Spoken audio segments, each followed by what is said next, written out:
Good evening, everyone. Is it audible?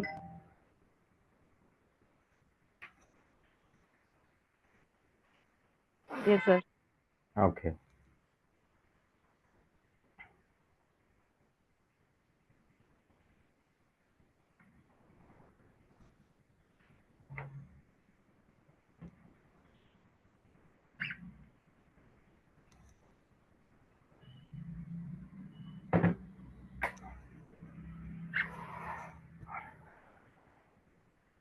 So this week's topic is process planning and evaluation of healthcare services.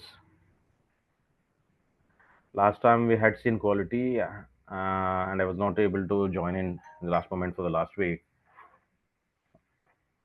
So the next topic as per the syllabus is process planning. My name is Dr.NAVANEET Pandey. I'll be able to guide you through this today's session. So let's try to understand the planning cycle.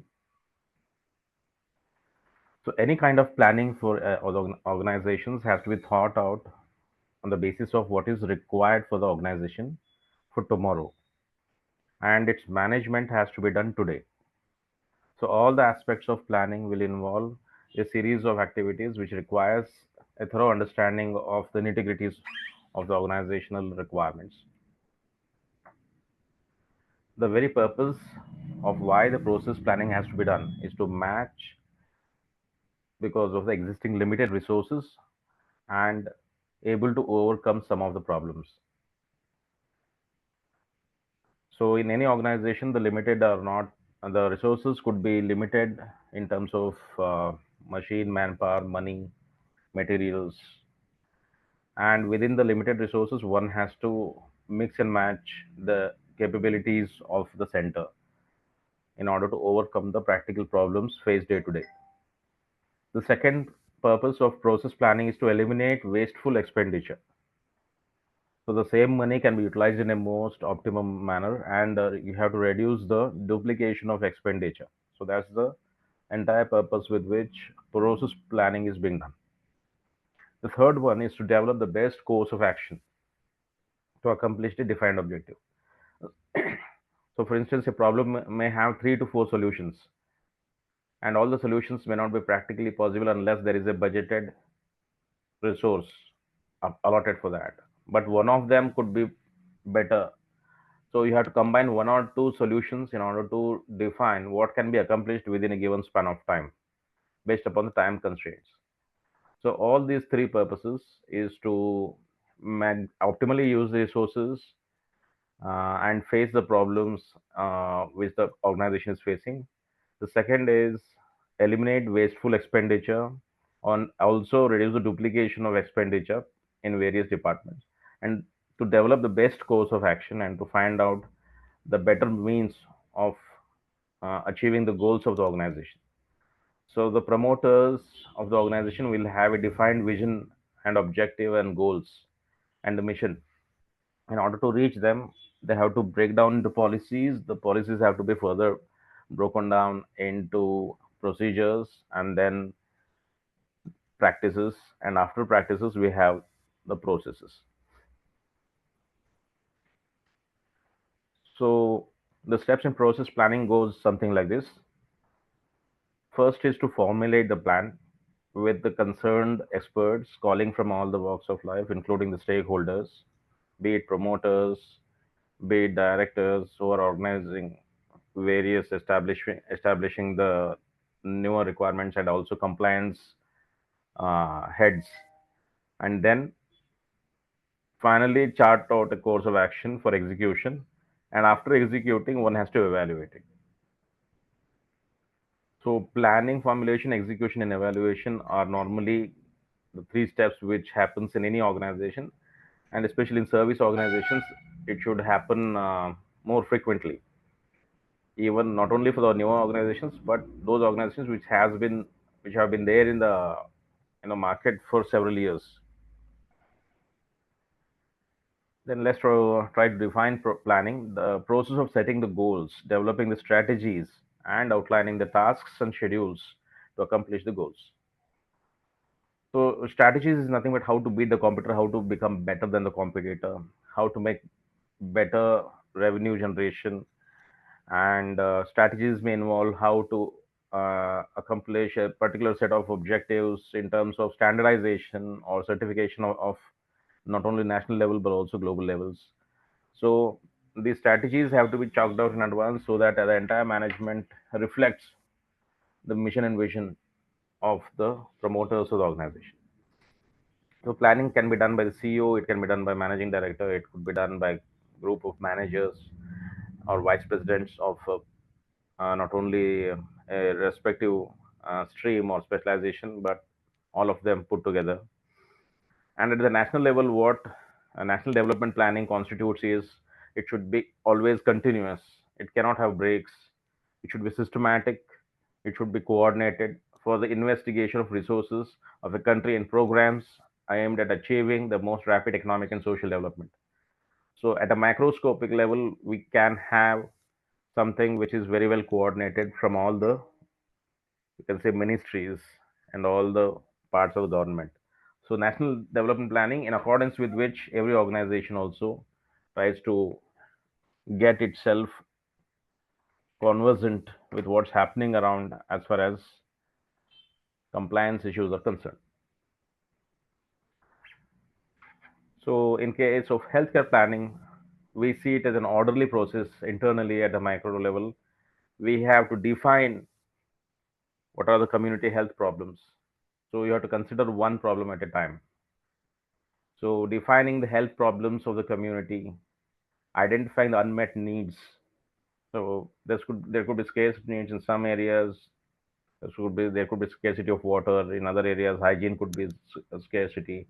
So depending upon so many other things, one has to identify which are those needs which are not met either by the government or by the private enterprise, and we have to survey the resources to meet them. Once the surveying is done, then establishing the priority goals that are realistic and feasible. So in order to chart out a course of action, it has to be educated. People will not be aware about what are the available schemes, especially at a larger level. So people have to be educated. They have to be able to understand which are the upcoming programs and projects. So projecting the administrative action is most important. The administrative heads have to project the administrative action to accomplish the purpose of the proposed programs.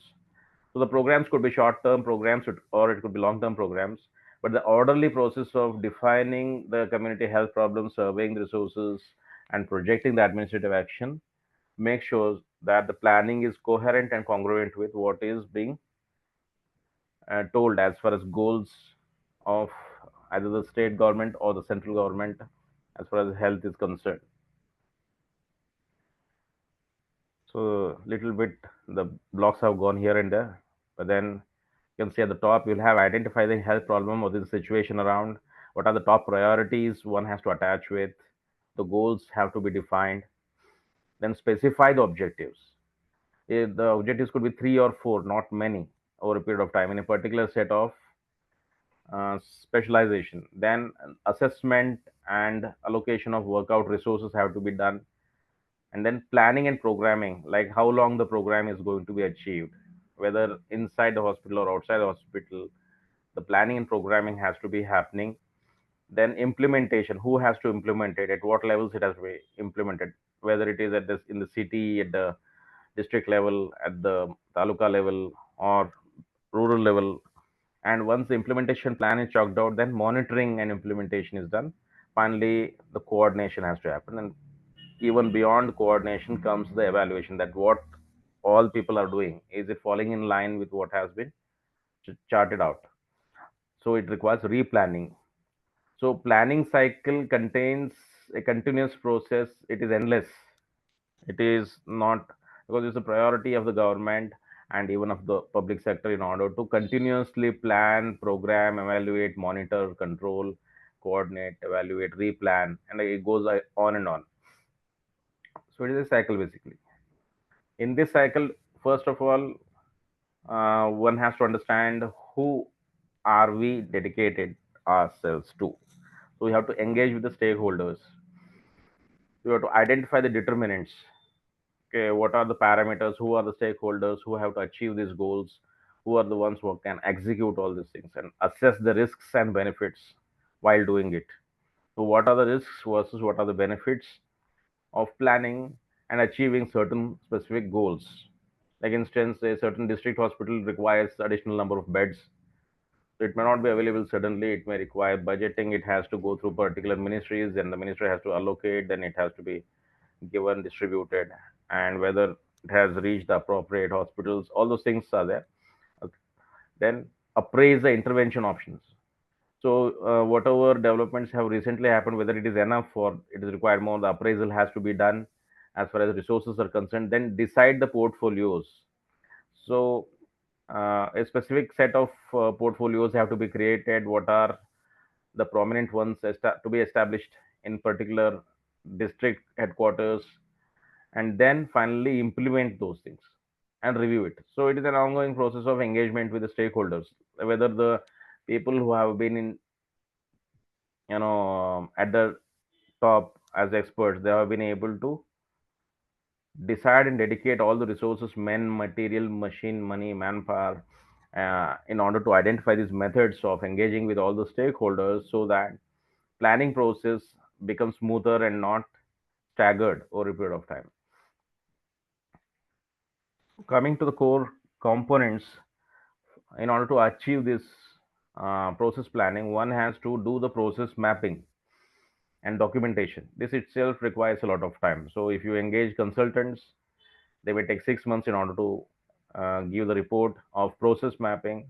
Once process mapping is done, then process standardization has to happen and process optimization has to happen as to which is the best processes. Then quality improvement initiatives. So what are the models which we have previously discussed, like Six Sigma or Lean methodology, or you can say fishbone diagram or Kaizen. Okay, there are so many minute models which can be utilized for quality improvement initiatives, and which ones are most, like ISO 9000, and we are having NAVH. So many quality control of India. So many boards are there, and which one has to be suggested, and which one has to be integrated because of the available technology. So even the technology integration has to be thought about at the same time. So the entirety, the comprehensive understanding of the process mapping can be done along with quality improvement initiatives, along with the technology integration, so that all in all, uh, the number of tasks should not be very diverse. It should be streamlined, and it should be able to control in terms of the regulatory and compliance management, which is the setting of benchmarks as per the existing standards. So these are the determinants of how one can achieve by mapping, standardizing, improving, then technology usage and regulatory compliance. Now, in the case of a planning cycle, let's try to understand a particular uh, any condition for analyzing the health of the people in a given area. So you have to first of all understand what is the population of a given area, then what is the statistics of morbidity, and what is the statistics of mortality, how many males and how many females are taking birth every hour, how many are able to survive, and how many able to taken care by the facilities which are provided by the government and private, which are there, and what kind of epidemiology conditions are there, what are the risk factors in a given area, then what are the medical care facilities in the nearest at the nearest place, just like any bus stand or railway station. Even hospitals, clinics have to be there. So what are these has to be understood first, have to be analyzed. Then you have to consider how many doctors, nurses, and all the supporting staff are there. You have to analyze, or you have to get the statistics of manpower, and in order to plan them. And then also, nevertheless, one has to be able to understand the attitudes and beliefs of people, because that's also going to drive of at the implementation stage. So one should not be opaque, or one should not disregard the attitudes and beliefs in a particular situation. So analysis of the health situation includes the planning. As an example, we are going, there could be another set of parameters as the time progresses, as they move on from one level to another level of higher level of cities. But overall, one has to understand uh, in order to map the processes to whom it is applicable, and what is the age and what is the demographics have to be understood. And whenever you set the objectives, it should be smart. So it should be set by a person having the authority. You cannot have any layman or any mediocre person in the organization to set the objectives. It should be done by a dedicated team of experts who have experience at least 20 years or 30 years down the line, and they should be done with people who are in authority. The goal should be realistic, it should be specific, the goal should be acceptable by all the people concerned, and it should be easily measurable. So, whatever objectives and goals you're setting for the organization as a part of the planning process, it should be smart, specific, measurable, acceptable, okay, realistic, and time bound also. It should be done within the specific amount of time. So, once these goals match these kind of requirements, then setting and mapping, process mapping becomes easy. So, as just to repeat it, S stands for specific, M stands for measurable, so that you can monitor. Measurable is something what which you can always monitor the progress and evaluate them, and then it should be appropriate and relevant. Should be realistic in terms of the limited resources. It could not be imaginary expectations of people. It should be realistic at the grassroots level, and it should be time bound. So the objectives and goals which you are going to plan for your own organization have to meet all these limitations of being smart. Then assessment of resources could be beginning with the manpower, like how many people at what hierarchy have to be recruited, where they are available. The pool of talent is there directly through campus placements or online portals, or through referrals, or through manpower placement agencies or executive placement agencies. So where at all these manpower are found, okay, are they available through newspaper advertisement? So assessment of resources, where exactly you'll get best talent. Then comes the money, whether it has been generated by the owners or promoters themselves, or government is having some kind of concession for that, or how the cash flows and fund flows of the organization has to be able to be met on a day-to-day basis as far as finances are concerned. So assessing the resources, about where the money comes from and where it has to flow, how the capital resources and operational resources are being managed.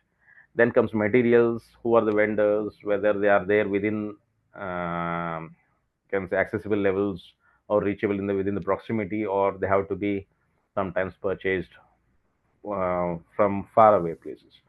Then you have skills and knowledge as a talent pool, what we call. Do you have semi-skilled staff, or a unskilled staff, or a highly heavily skilled staff who are available, and how much of knowledge do they possess, or do they possess only knowledge, or they do not have as much skills as required in the contemporary situation. All those things have to be thought about.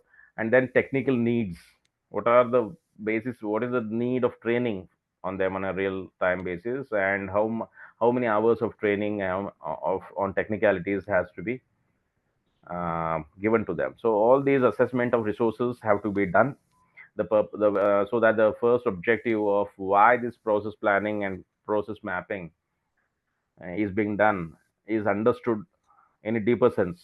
So in order to manage the limited resources. So every now and then we come to know that the manpower is not, I mean, most of them are semi skilled or unskilled. So what is the solution for this is understanding their needs is very important. So understanding the skill levels, understanding the knowledge level, understand technical. In India, we have many people who may have knowledge, but they may end up not having skills, or it could be other way around also. They may have skills, but they don't have knowledge. But it should be balanced in terms of everything, because all the resources are limited. It's not that manpower, just because India has the largest population, doesn't mean that all of them are skilled. So within manpower, which is the best, within money, who is the one who is going to majority of the fundraising, who is going to do that, and whether it is private or public partnership, or it is done by only a group of doctors, how the money is going to be managed. So their materials, where they are going to purchase from, on what regular basis, who are the best vendors. So each and everything about the assessment of resources have to be thought over. Then fixing the priorities will come. So what determine the priorities? So write the formulated plans. So you have to define what is on top priority for a given organization, such as a hospital. You have to have a detailed detecting input and output. So what, like imagine a place where there is something, you are having all the previous resources. After putting all the resources, what are we expecting? That also profile, creating profiles of people who are utilizing that. You have to have an estimation of what kind of people are likely to use that organization. So output can be also estimated much in advance, even before starting the organization. And containing the working guidance for execution. You should have to chart out basic guidelines, just like a manual for any new product. You have to make certain guidelines and policies which have to be distributed, and then evaluation should be built in. So people should know what they are going to be evaluated upon, because unless they know what they are going to be evaluated upon, fixing priorities will have no value, because these have to be in terms of formulated plans. Means they should be measured. In fact, they should be smart. They should be specific, measurable, achievable timeline and time on. So it has to be falling in line with what is the need based requirements. And then programming and implementation. So assigning and fixing the responsibilities in the hierarchy. So what the managing director has to do, what are the CEO's role, whether there is any overlap of the roles. Okay, then whether people can be doing the similar set of tasks within a span of 8 hours or 9 hours. So as many positions have to be created, defining the roles and tasks, and allocating the job description, job specification. Then comes the selection, training, and motivation of the staff from the talent pool, from whichever talent pool, and from whether it should be diploma centers or degree or postgraduate or specialty, higher specialty units, of working hospitals, and what kind of supervision is required over them. So that determines overall how many roles are needed and how many roles are available and what type of people are available. Then you have the organization and communication. So Slack is one thing which we have been which many people are talking of late. Slack is one kind of software which is useful for organizational communication. So just like we're having Google, you got Workplace now, you're having Zoom, and similarly, there are so many applications that could be utilized for communication, so that everybody uses the same kind of application for the organizational communication, both written and oral. Then comes efficiency of healthcare institutions.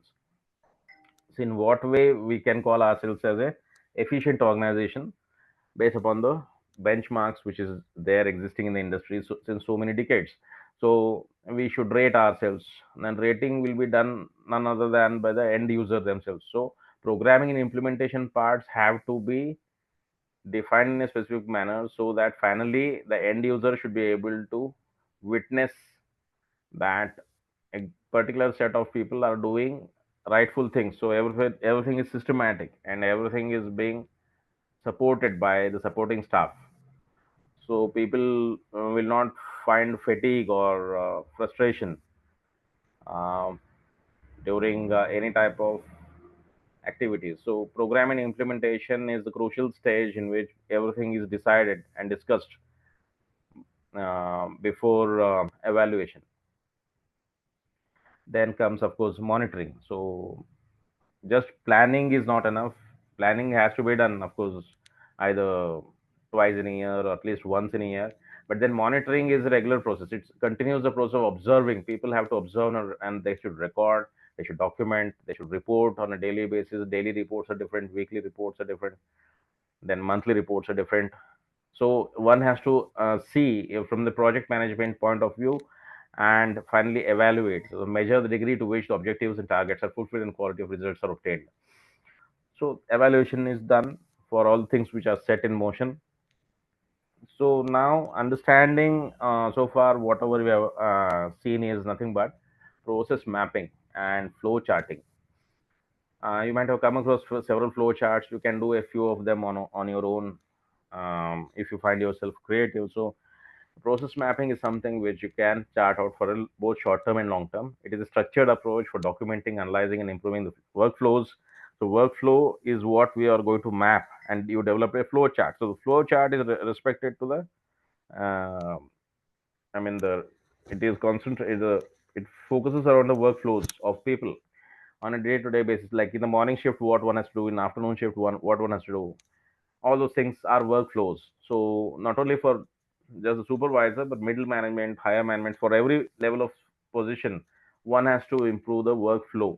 And then it visually represents the processes, clarifying the roles. So clarification of roles. People themselves may not be well aware about whether a certain amount of activities are within their uh, discretion or not. So clarifying the roles is very important. Everybody should know what is their specific role and whom they have to report to. Normally only one person they have to report to. A person cannot go on reporting to several heads, but only functional heads are different and support heads are different. But clarification of the roles as to who has to report in case of what kind of situation has to be, you can say, simulated. Yeah, they have to simulate, and they have to see that whether clarifying the roles into the minutest details possible has been done with a lot of understanding of the responsibilities and the authorities and a lot of interactions within a system. So there have to be a lot of interaction within a system in understanding the process mapping. If that is not done, then everybody is taking a risk of experimenting with everything under the sun. So process mapping takes a lot of time. It is a lot of planning. Then flow charting also a subset of process mapping uses standardized symbols to depict the sequence of steps in processes, helping identify the inefficiencies. So wherever you find bottlenecks or hurdles which you cannot cross, or there have been repetitive mistakes or fault finding, we have to see and fetch the solutions for that, so that there is areas of improvement. So flow charting is something which we can arrive at after the understanding and finalizing and formulating the plans. So we have come to a situation whereby we can easily define in terms of what is the process planning, in which what exactly stands for planning. It is defined as setting out of objectives, and these objectives are derived from the goals, vision, and mission. So from the goals, vision, mission only, we got policy. From the policies only, you got procedures. From procedures only, you are having this planning. So objectives, and you have to have a set course of action to achieve them in a defined environment. So first of all, defining the environment is very essential. Everybody comes from a different background, and their understanding capabilities could be different, but they have to be brought under the same umbrella, and that is known as planning. Unless they understand that there is some belongingness to the organization, planning is of no use unless everybody has communicated and interactions have happened over a period of time. So the planning process involved, planning is a very scientific and systematic process which essentially visualizes as to where we are at present, where the organization stands as of now, what is the history of the organization, who started it, what is a little bit of history understanding, and where do we want to go in future, what the organization wants to become in the future, next 5 years, where it wants to be, and where you as a person want to be. Both are important for the organization. Where you want to be as a person and where the organization is going to be, that has to be decided, because the organization may or may not know where it is going to. And if you blindly believe the organization, then we will be in trouble. So it's always better that the planning process is there, where we want to go and why do we want to go there in the first place. Okay, what is the reason? That has to be justified. If you don't justify what we are doing, that means we are planning to fail. So it is normally said a person who is failing to plan is eventually planning to fail. So how to get there is very important. So planning process received tremendous importance in terms of how it evolved over a period of time, what is the current status of the organization, what it wants to be in the future, who are the founder members who are running it, who is successfully maintaining it, and in future who is going to run it. So all these things becomes important for the planning process. And the key components involve the process steps. You have to, then you have to pan it out in certain way. What are the level at the individual? So individual activities with a workflow. So every chart, every hierarchy, every level in the hierarchy should have a workflow. Then they have to be decision points.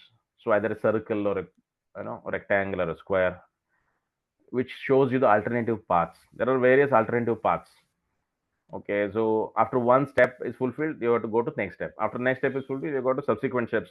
So decision points have to be identified. At what point of time decision has to be taken by human being, because everything cannot be automated. So decision points have to be done, and these have to be identified. Then inputs versus outputs, as we have just now seen, limited resources like money, manpower, machine, everything. Those are the resources entering and leaving the process, and recording when resource comes in. Okay, whether it's material coming in, money coming in, manpower coming in, whatever, any of the resources are coming in and leaving the process has to be noted down somewhere. So inputs and outputs, and who are the main stakeholders, individuals or departments involved in the process. Okay, whether the group of people are involved, whether the entire department is involved, or entire organization is involved, what level and how many people are involved in a particular task determines the stakeholders. Who is answerable, who is not answerable, who is accountable, who is not accountable, who is responsible, who is not responsible. Okay, so these are the three different questions. Okay, so responsible, answerable, and accountable, all the three things makes them the stakeholders. Okay, they have deep stakes in order to answer. Some of them have to only answer, no matter who has done the mistake, they're answerable. Some are responsible, whether you answer it or not, a person is held responsible. So like that, stakeholders have to be defined. Then finally, interdependencies have to be understood. So the connections between various steps and processes have to be chalked out. So interdependencies between inputs and outputs and outcomes, as to whether it becomes a market leader. Okay, how many operations have been done, which is the best hospital in the city, what it wants to be, whether wants to become the biggest chain or hospital, all those things, interdependencies have to be discussed and decided. So the key components of process planning doesn't end within the department, or doesn't end within the organization. It extends even to the regulatory authorities, it extends to governing bodies, it extends beyond corporate management affairs, and it goes to certain level of meeting the international standards. So process steps, decision points, inputs and outputs, stakeholders, interdependencies, all these things are key components which will help us to plan well. So we should know this every minute processes even before starting working in any organization. Decision points we should know, inputs, what are the inputs, what are the outputs we should know. We should also know the stakeholders and interdependencies. So some of the things could be seen here is, one is like that flow chart. So you see here A, B, and sample, simple diagram that depicts the sequence of steps in a process. You have to make this mapping of the process.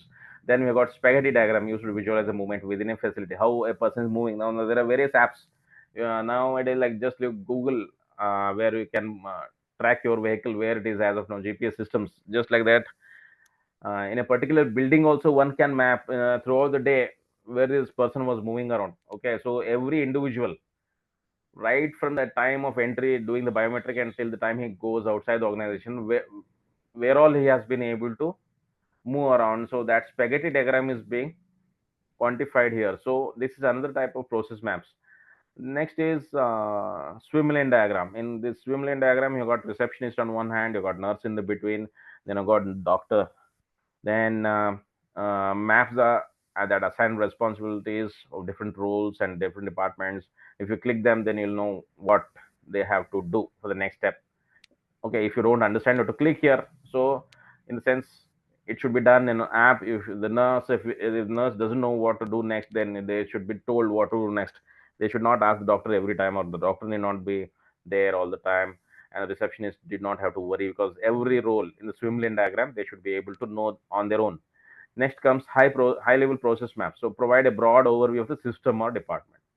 So whichever group of people, whichever subsection of the department or the entire department itself, they should again break down the tasks into minute tasks that could be delegated, and which is known as the high level process map.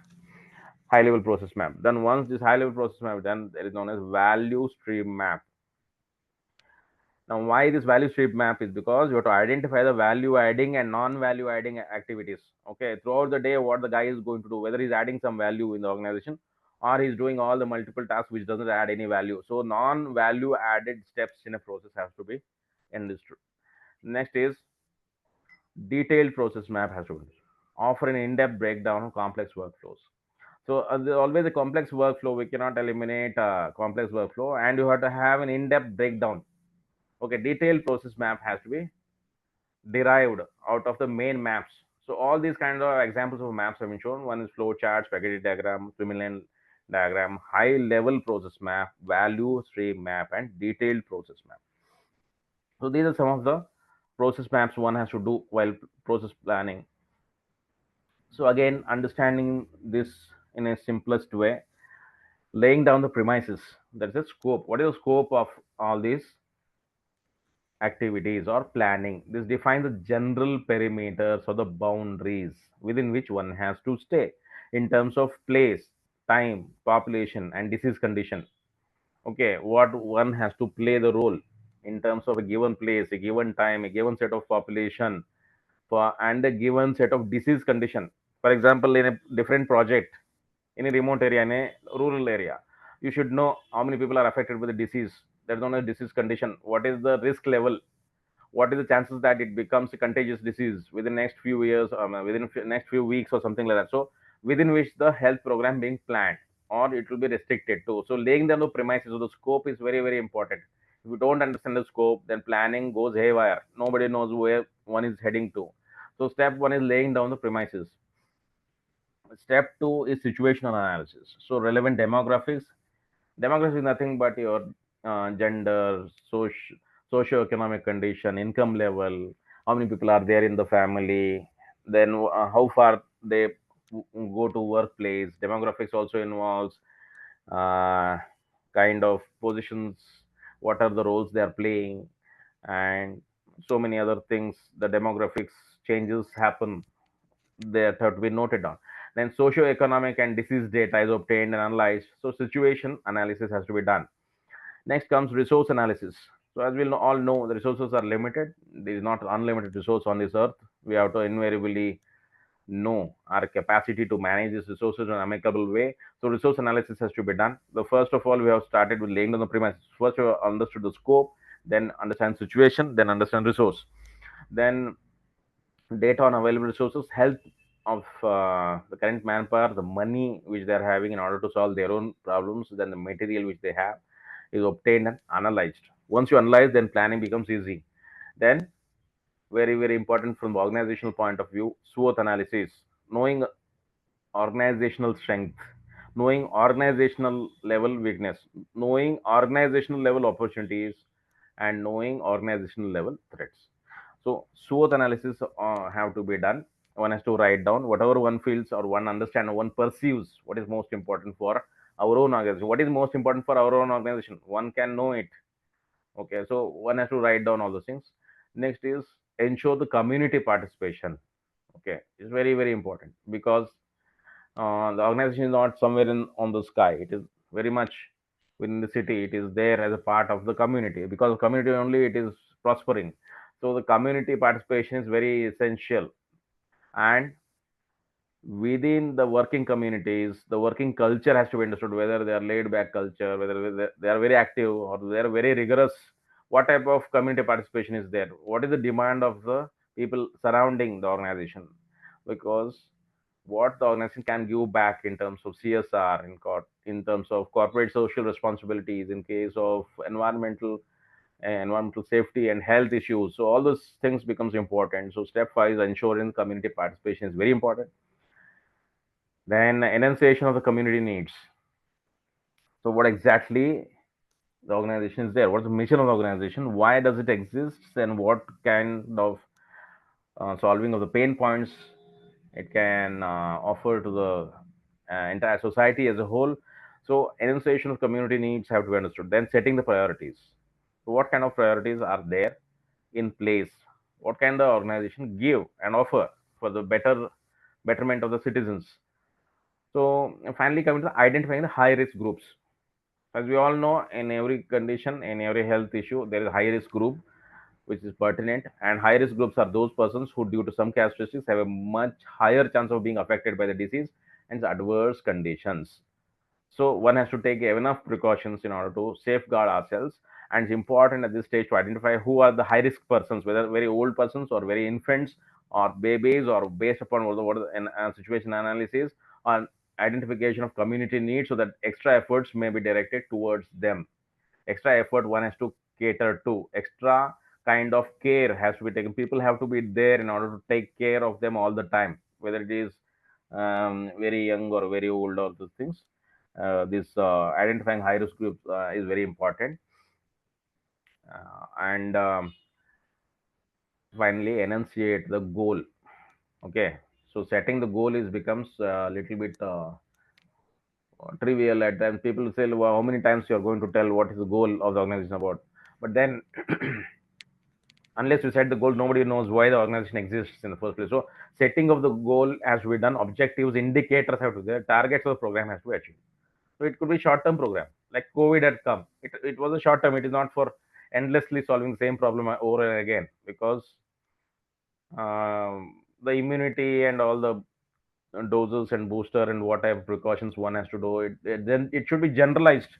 All the people have to know that there should be some particular set of guidelines. The targets of the program have to be understood. So goal is important. So this broad based statement has to be overcome of overall point which the program intends to achieve. The objectives have to be set out. The specific statements have to be done, I mean rewritten again and again, through which the overall goal would be achieved. And indicators have to be identified. Okay, what has to be met and what precautions have to be taken. So enunciate the goal in terms of the overall process planning, and finally achieving the target. So targets are numerical quantities written in conjunction with indicators which actually quantify the endpoints which the objectives are to achieve. Okay, so an example, aim is to bring about healthy improvement in the various aspects of lifestyle and reduction in lifestyle diseases so that there are no more significant health problems. Okay, this is your aim.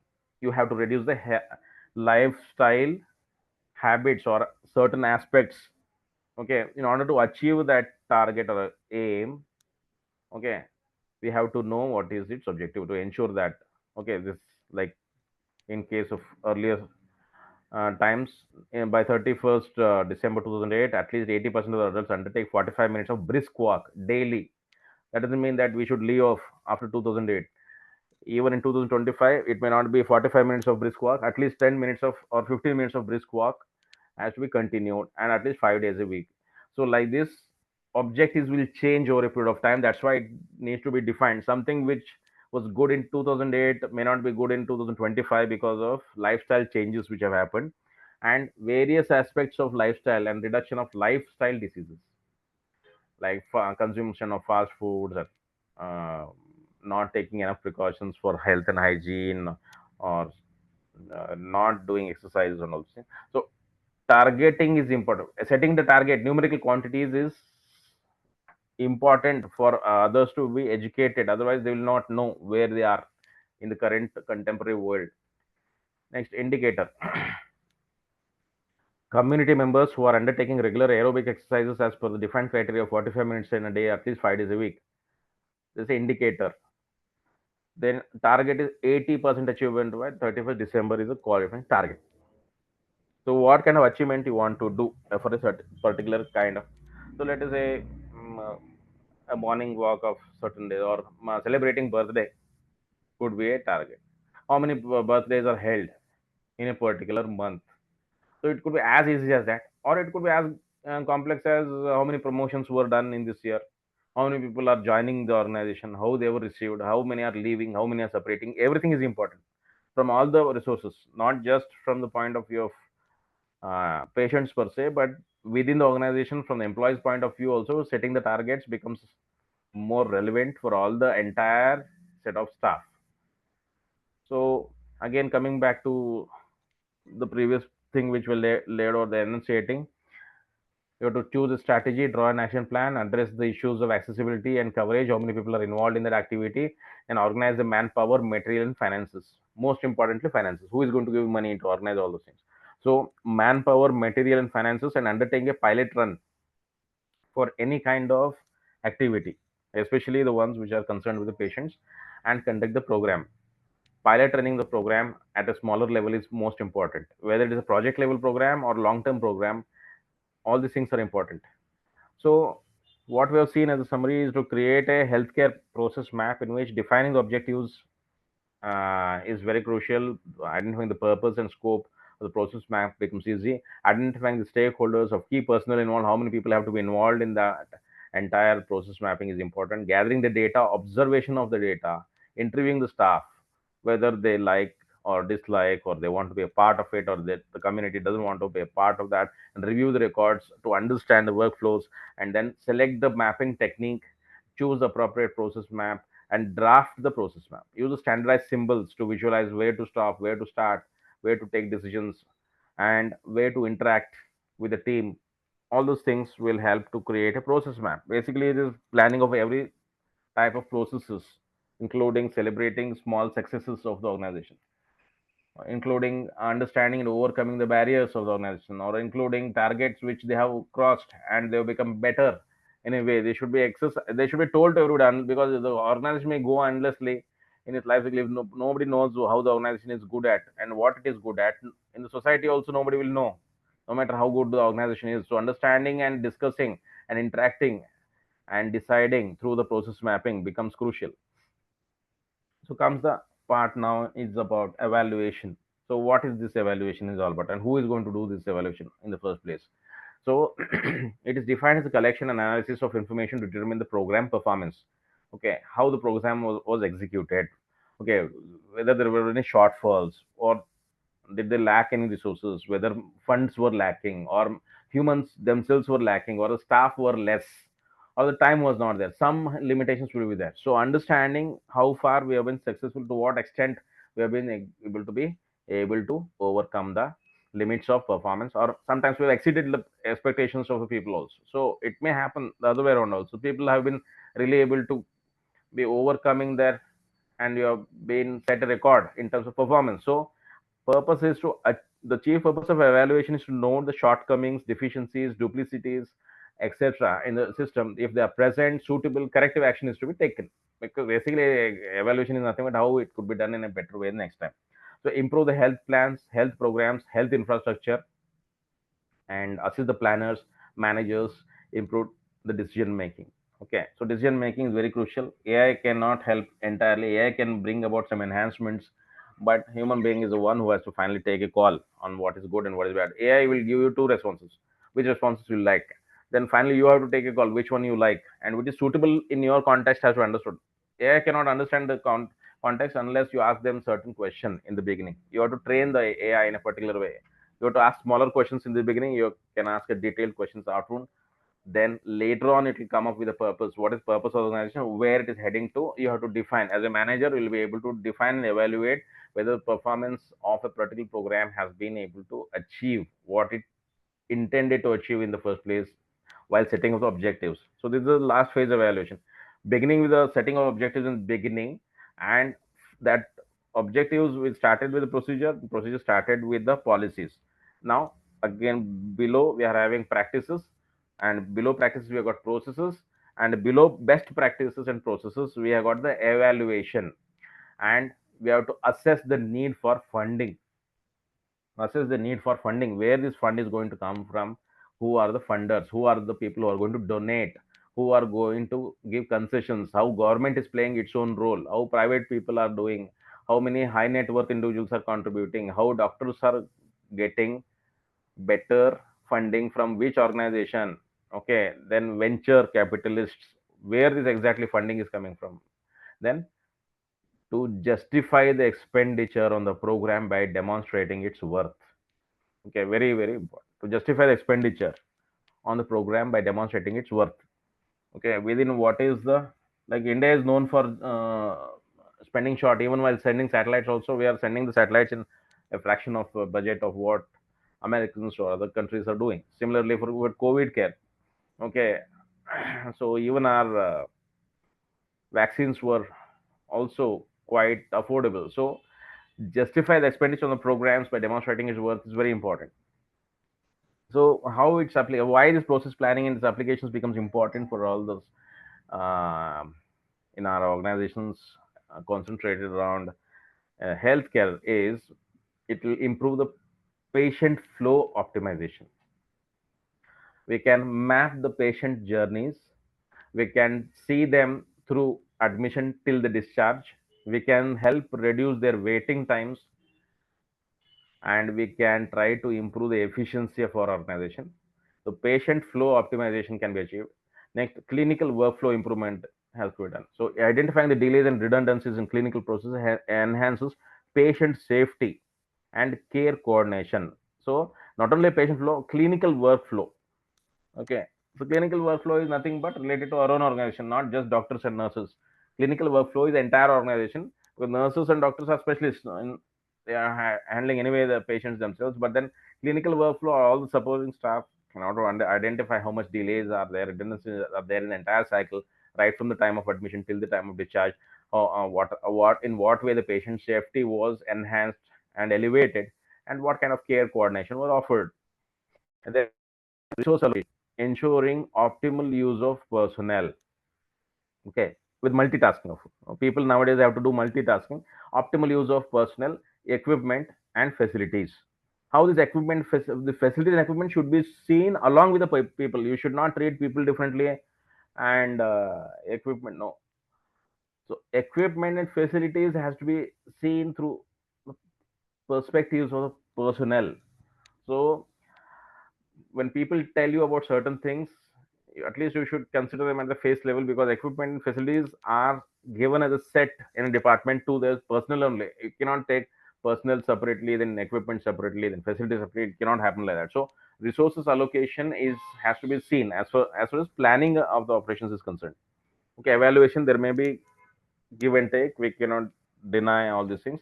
But at least in the planning stage, one has to see from the entire perspectives of all the resources being allocated. Then comes your error reduction. By doing all this, we are going to reduce the errors in the entire process. We have to reduce the risks in the entire system. So recognizing the potential failure points, where we are likely to fail, where we are likely to falter, where we are likely to face the hurdles and obstacles, and how to again overcome all those things with preventive measures, is something which we learn a lesson by doing this process planning and process mapping and optimization again and again. We'll come to know what kind of preventive measures can be improvised upon over a period of years. It's not on, would not be done at the in the very first year of the I mean, it is a regular process. One has to learn. It's a learning organization. Eventually it should learn by itself. Nobody from the outside the organization will come and teach all these things, because recognizing the potential failure points, it has to be left with the organization, and preventive measures have to be taken. And then comes your standardization. Okay, the standardization is just for namesake. You're just getting a certificate then, but who is going to reduce the errors and risks within? Only by implementing this process mapping. So standardization and protocol development, creating uniform procedures across the healthcare facilities have to be done. And anyway, invariably one has to do it. Then comes electronic health records implementation, streamlining documentation workflows and improving the data accuracy. So whatever data you're collecting should be accurate. You should not be missing data. Sometimes missing data is there, but you can overcome the missing. It could be only a fraction of some few seconds or here and there. The missing data is natural in any workflow. So streamlining documentation workflow and improving the data accuracy is very important in its application. So who does this evaluation is very important for us. Okay. So it could be an outsourced team also. We can tell the team of consultants, they will come and evaluate how we are working. Okay, that could be mystery customer audit. Now mystery customer means some other agency, they have been told that they have to, they have been given some money in order to evaluate us. So these are ad hoc research groups. Okay, these ad hoc research groups come from nowhere, and will start understanding what our processes are and how the patients are really feeling. And not only the planners who are experts, apart from these expert planners also, we got someone who is known as ad hoc research groups. They will also do all these things. And those responsible for health development, those who have a stake in the health development, including intergovernmental agencies, including sometimes NGOs, including some self-help groups, including observers, including those people who are social activists. All of them have to be involved. Those, and finally those who are actually implementing, and the community, working community around. Okay, so the entire work life cycle balance and all those things, people who have to evaluate ourselves in order to make lives better where the hospital is established. So all this evaluation has to include people from various stages, with various education background, with various expertise level, with various ability to have a consultative basis on which this can be charted out, and how it pans out will give us the better results. Taking only one aspect or two aspects will not make it comprehensively acceptable by all the people. So evaluation has to be thought over, who has to do at what levels and what frequency has to be done. And it's very easy as far as components evaluation is concerned. Basically, it is about what has to be evaluated in first place. Okay. Okay, then how many people have been recovering at a faster stage? I mean, how many have been discharged in a short span of time? All this, what is important? How many recovered from the disease entirely? How many have repeatedly visited? All those things. What is has to be decided. Next is information has to be collected in terms of evaluation, in terms of not only behavioral information, technical information, then coordination information, delay information on delay, waiting times, stress levels, anxiety levels, frustration levels, all information, how they feel, and verify the relevance. Okay, you should not endlessly go on asking questions. You should have limited questions around 10 to 15 only, so the relevance will be within limits. And the frequency of evaluation, whether it should be done once in 1 quarter, or once in 6 months, or once in a year. So how many times evaluation, how many times of accreditation, all this is becoming very important. So once you evaluate, then validate and refine this data. Okay, so you have to validate the data. So whatever you collected is correct only, and nobody has told them to change the data and all those things. So validate the data and review the map, the stakeholders, to ensure the accuracy, then implement the changes. Whatever changes you found out, that has to be discussed and decided in the morning meeting, evening meeting. Use the insights, actionable insights have to be understood, and you have to chart out the strategies in order to optimize the process and improve the efficiency of the entire organization. So the implementation is very important. Within how much of time you have implemented this feedback collected from the customers and the stakeholders, and monitor and update. So continuously assess the process for further improvements. Okay, recognizing the potential failure.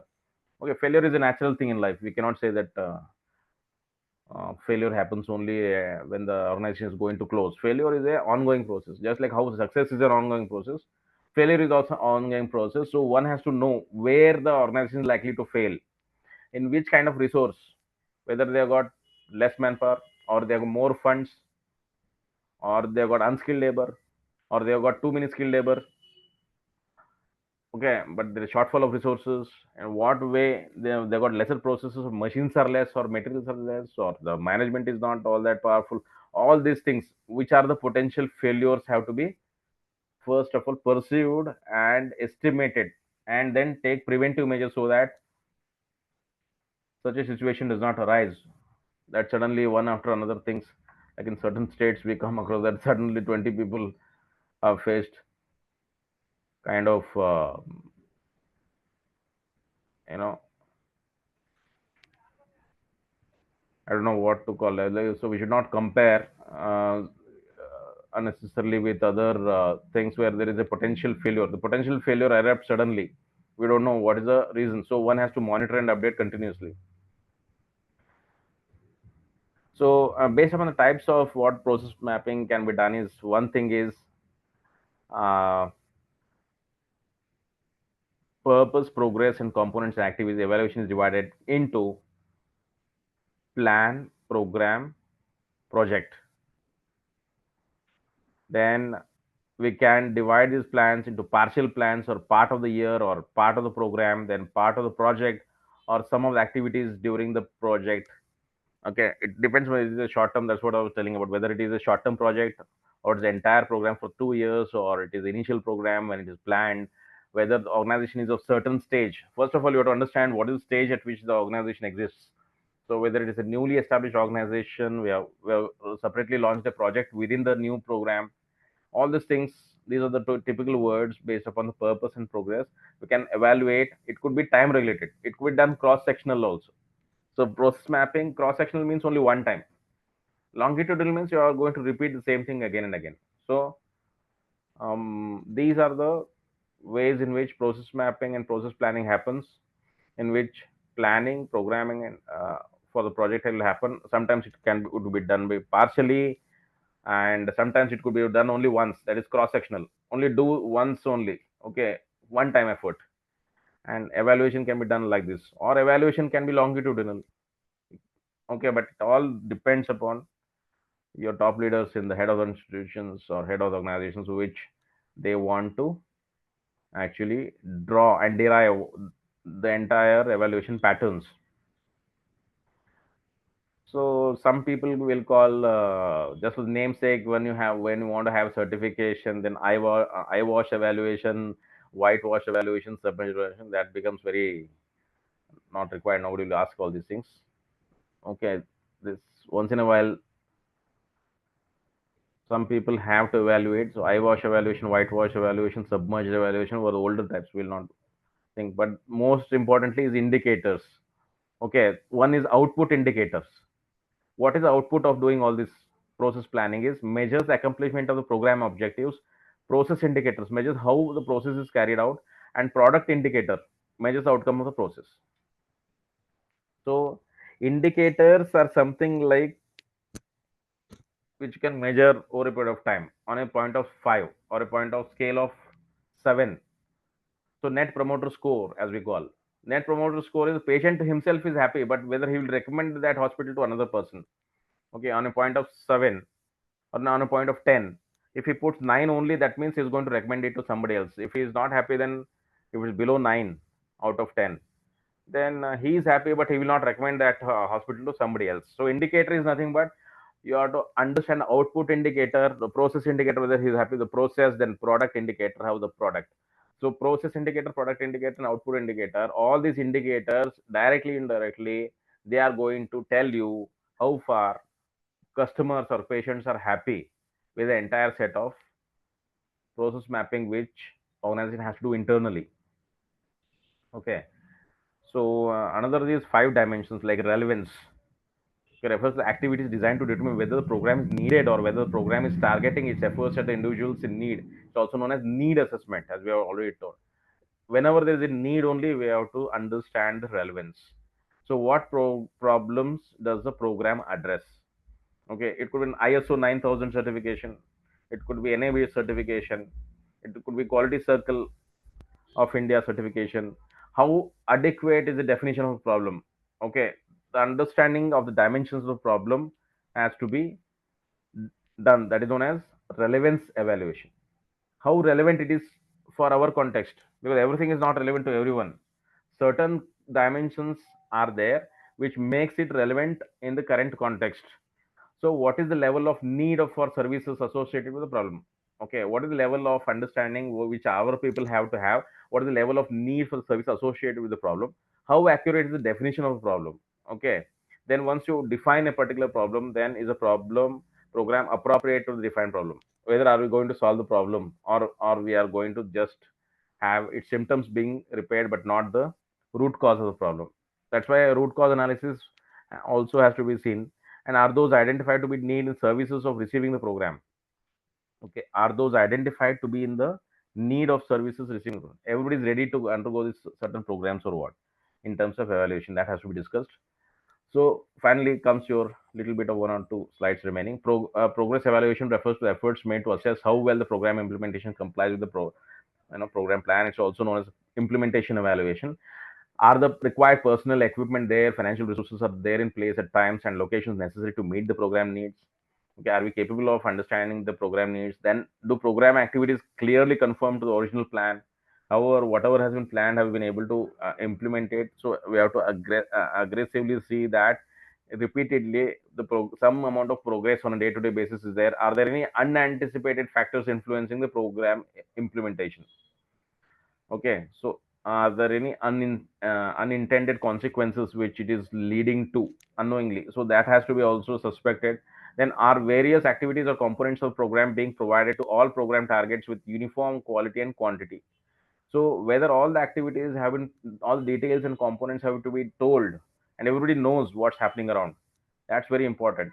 And finally, effective evaluation refers to whether the program results meets the predetermined objectives, the program meets its desired objectives, were the program provider satisfied with the effects of program activities, and were program beneficiaries satisfied with the effects of program activities.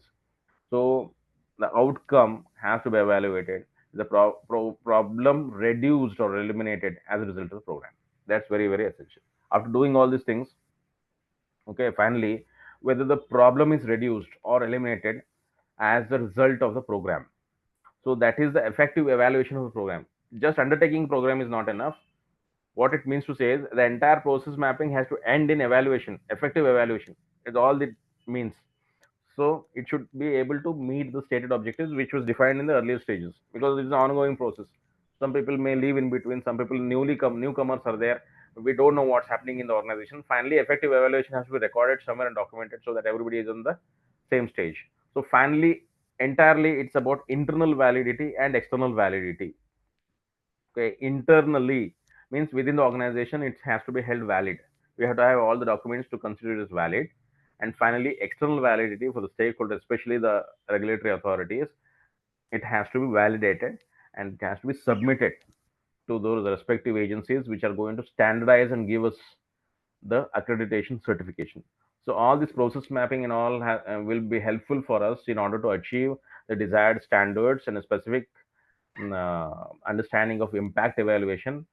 So this impact evaluation, for just for example, I'll tell you, just after a mass education campaign, the knowledge about risk of tobacco smoking may be higher, very high. However, there may not be any reduction in number of smokers. Okay, generation after generation, people have been telling not to smoke, but whether actually people have left smoking because of doing all these things is known as impact evaluation. Okay, so impact evaluation is getting rid of certain habits, lifestyle changes, and reduction in smoking, reduction in drinking, and all those things. And finally, there is impact, whether it had any impact only in the desired situation. And then efficiency evaluation refers to the analysis of the results obtained in relation to the resources were spent to maintain the program. That is a measure of output per unit of the input. Okay, so how much of efficient the program overall was, whichever program you're talking about. Okay, whether lifestyle changes or obesity, obesity reduction program, or eye testing program, or cholesterol reduction program, or implementation of understanding of BP and all those things, risk, cardiac care, whichever program it is, finally it has to be evaluated with impact evaluation and efficiency evaluation. So I suppose final touch has to be given to the exceeded costs. In order to do all these things, it involves a cost. So do program benefits exceed the cost incurred? Are program benefits more or less costly for outcomes? Have they spent more on per unit cost, or they have exceeded the budget, or they are at a loss, or they have made profits? So two types: technical efficiency, operational level methods, manpower, finance, facilities. So all these sometimes exceed the cost. Sometimes the government has to bear the burden. Sometimes the organizers have to bear the burden. Sometimes the NGO is asking for donation. Some other time the owners of the hospital themselves have to put in more money from venture capitalists. So finally, do program benefits exceeded the costs? Cost efficiency. After doing everything, one has to understand the cost efficiency, irrespective of the outcome of the services. Okay, so it is a ratio of total cost of program or component of the number of unit service delivered by the program, irrespective of the outcome of the services. So this is overall. So finally, we have come to the last stage. Determine what is to be evaluated, establish standards and criteria, plan the methodology and how we are going to achieve that standards, gather the information, analyze the results, take the action, and revaluation. Okay, so this comes to the end of my presentation. All this is more or less covered in your recorded sessions also, and this recorded session will also be uploaded on your portal. Anything you would like to ask at this stage?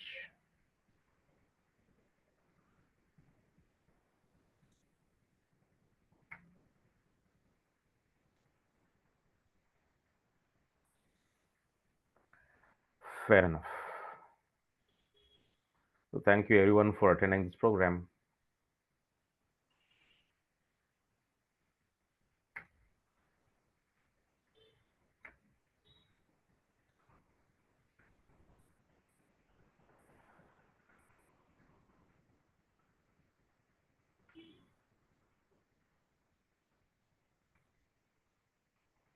Bye bye. Thanks. Thank you.